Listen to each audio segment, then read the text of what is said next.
Hello guys, welcome to my channel. आज हम suit की स्टिचिंग करेंगे। कल मैंने इसकी कटिंग की वीडियो अपलोड की थी, अगर आपने नहीं देखी तो प्लीज़ जाकर ज़रूर देखना। और सबसे पहले बस्ट का निशान लगाया है 39 इंच है, उसका आधा हो जाएगा 19.5 और जो एक्स्ट्रा है वो दोनों साइड से निकाल दिया है। कम ही मार्जिन रखा था मैंने।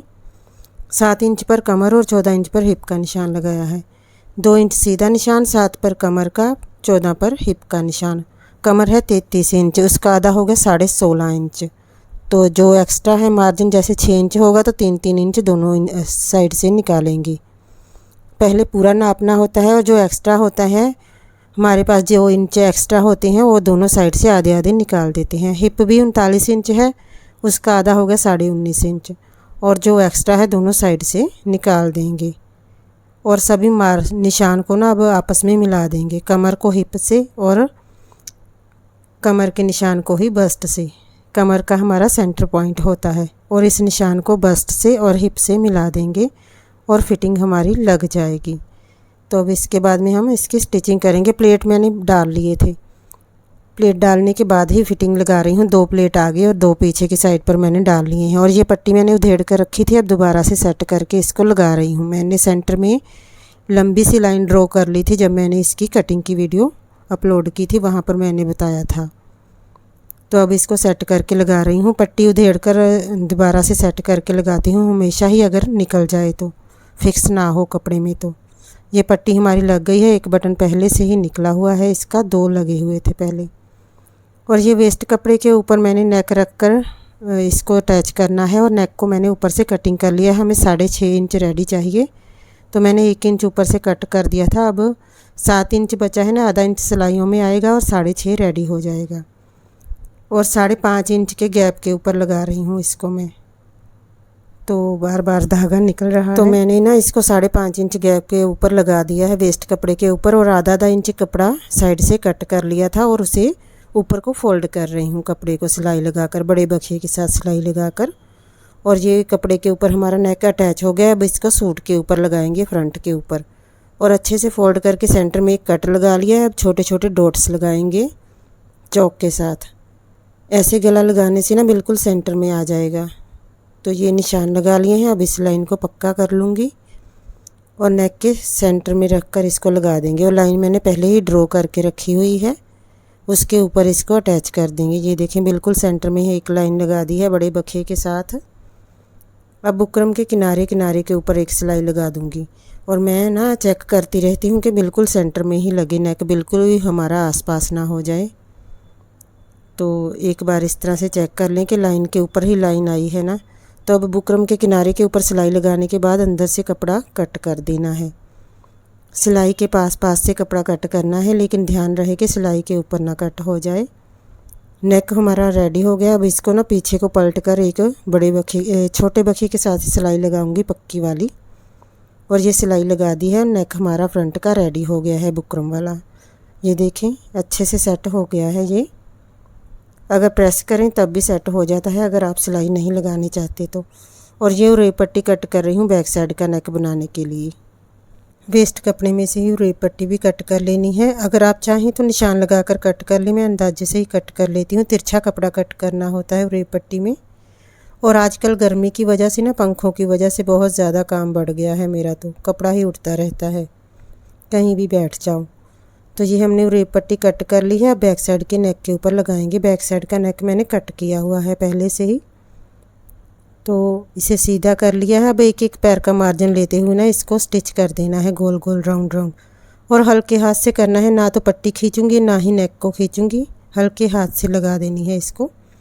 अब आधी अंदर को आधी बाहर को फोल्ड करके एक बड़े बखिए के साथ रफ सिलाई लगा दूंगी। अब एक और सिलाई लगेगी ना, फिर ये पक्की हो जाएगी। और सिलाइयाँ लग गई हैं उरेप पट्टी के ऊपर 2।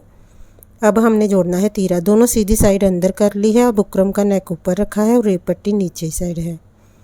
उरेप पट्टी के ना पीछे रख कर बुकरम का नेक फिर हमें अटैच करना है, आधा इंच का गैप छोड़ते हुए। दोनों तीरे हमारे अटैच हो गए हैं। फिटिंग का निशान मैंने लगाया हुआ है, वहाँ पर हम सिलाइयाँ लगा देंगे। तो ठीक ठीक बखिया रखा है, ना ज़्यादा मोटा है ना ज़्यादा बारीक है। तो मैंने सही सही बखिया रखा है। कई बार ना उधेड़ना पड़ सकता है, तो फिर ज़्यादा बारीक भी कर लो ना तो बड़ी परेशानी हो जाती है फिर निकालने में। तो आजकल के कपड़ों के अंदर जान भी नहीं है, फिर हमें कपड़ा फटने का भी डर रहता है। और जहाँ पर मार्किंग की थी फिटिंग की, वहाँ पर मैंने सिलाइयाँ लगा ली हैं दो, एक सिलाई मार्किंग के ऊपर और एक सिलाई आधा इंच गैप छोड़ते हुए और लगा दी है, ताकि पक्का हो जाए। कस्टमर की भी चॉइस हो रहती है, डिमांड रहती है कि 2 सिलाइयाँ लगा देना, लेकिन इसका फ़ायदा तो कुछ नहीं होता, क्योंकि हिप के पास तो सिंगल सिलाई ही रहती है। ऊपर से चाहे वो लूज़ कर लेंगे, लेकिन हिप के पास उतना ही कपड़ा रहेगा। तो ये जो एक्स्ट्रा कपड़ा है उसे कट कर रही हूँ साइड से, ताकि जब हम फोल्ड करें चाक तो एक्स्ट्रा कपड़ा होना तो इतनी सफाई नहीं आती। तो ये आधा इंच कपड़ा बस एक्स्ट्रा था, उसे मैंने कट कर दिया है। दूसरी साइड से भी ऐसे ही कट कर दूंगी। अब आर्म होल की गुलाई नापेंगे। तो ये 8 इंच आई थी। ये देखिए आर्म होल की गुलाई 8 इंच आई थी। तो मैंने आपको बताया था ना कि मैंने म्यानी रखी है, वो मैंने फेंक दी क्योंकि उसकी ज़रूरत नहीं। ये 8.5 इंच तक तो कपड़ा था ही। तो 2 पल्ले मैंने उठाकर 8 इंच की मार्किंग करके कट कर दिए हैं। ऊपर से आर्म होल की आगे वाली गुलाई कट कर दी है। और ये नीचे हमने बाजू की मोरी का फोल्ड करना है। कच्चे बखिए के साथ, बड़े बखिए के साथ फोल्ड कर दूंगी दोनों बाजू को। जब तरपाई होगी तो ये सिलाइयाँ निकल जाएंगी।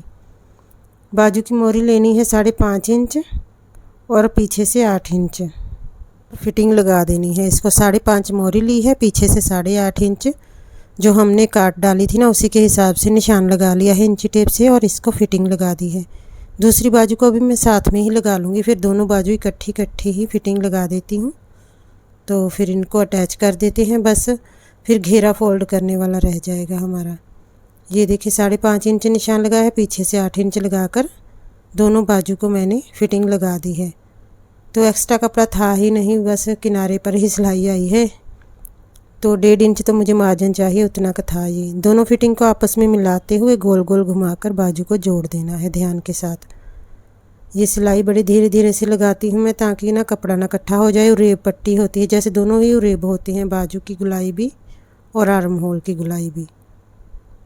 तो ये गोल गोल घुमाते हुए बाजू हमने अटैच कर देनी है।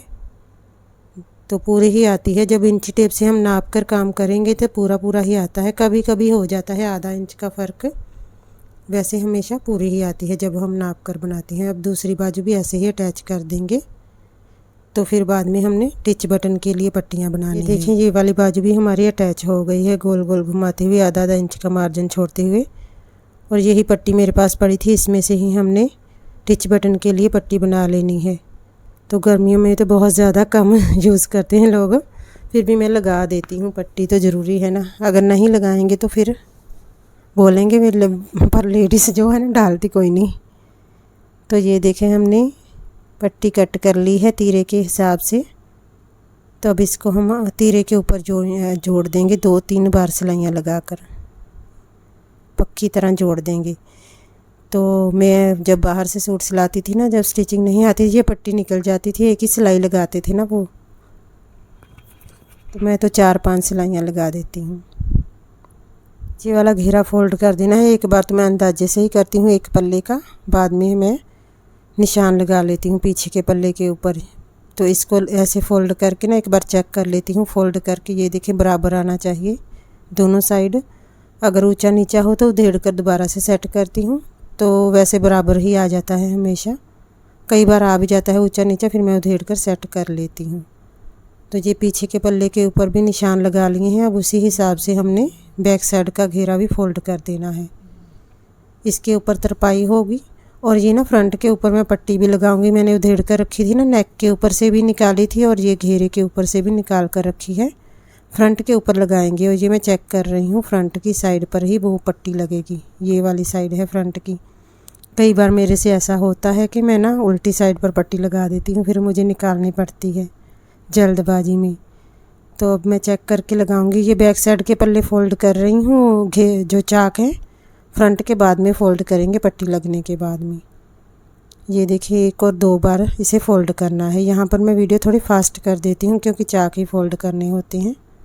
तो ये बैक साइड के फ़ोल्ड हो गए हैं चाक, और फ्रंट के ऊपर पट्टी लगाने के बाद में हम करेंगे फोल्ड। घेरा फोल्ड हो गया। अब ना मुझे धागा चेंज करना है, क्योंकि जो पट्टी है ना उसके साइड पर ना येलो कलर की लेस लगी हुई है, वो ही डालूँगी। ये देखें, अगर ये लेस के ऊपर मैं गुलाबी रेड कलर से ही सिलाई लगा दूँगी थोड़ा ख़राब लगेगा ना, इसलिए मैं धागा चेंज कर रही हूँ।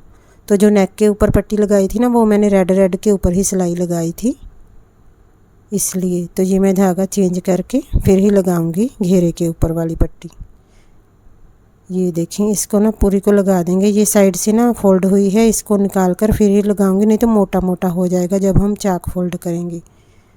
तो ये देखें, किनारे के ऊपर रख कर इसको मैं स्टिच कर दूंगी और एक दूसरी तरफ भी सिलाई लगा दूंगी। तो फिर फ्रंट के चाक जो है वो फोल्ड कर देने। थोड़ी सी बढ़ गई है पट्टी, तो कई तो बहुत ये तो सियानी है ना, कई आकर बोलते हैं ये पट्टी ना घेरे के ऊपर से निकाल कर बाजू पर भी लगाना और घेरे के ऊपर भी लगाना, इतनी बड़ी थोड़ा ना होती है ये पट्टी। बस देखिए, थोड़ी सी ही मिली है हमको साइड से, वो मैंने कट के फेंक दी है, किसी काम नहीं आएगी, बहुत छोटी है ये। और ये साइड वाले चाक फोल्ड कर देंगे दोनों साइड के। तो सूट कंप्लीट हो गया है लगभग। एक साइड का चाक ही फोल्ड करने के लिए रह गया है अब। तो फिर मैं बाकी सारे ना चेक करती हूँ कि कोई छोटा बड़ा ना रह जाए। तो ये देखें, ये साइड वाला चाक भी फोल्ड हो रहा है, सूट हमारा कंप्लीट हो गया है। तो अब मैं सभी चेक कर लूँगी कि बराबर हों सभी। ये देखें, एक बार ज़रूर चेक कर लेना चाहिए, छोटा बड़ा ना रह जाए। वीडियो पसंद आई हो तो लाइक कर देना। Thanks for watching.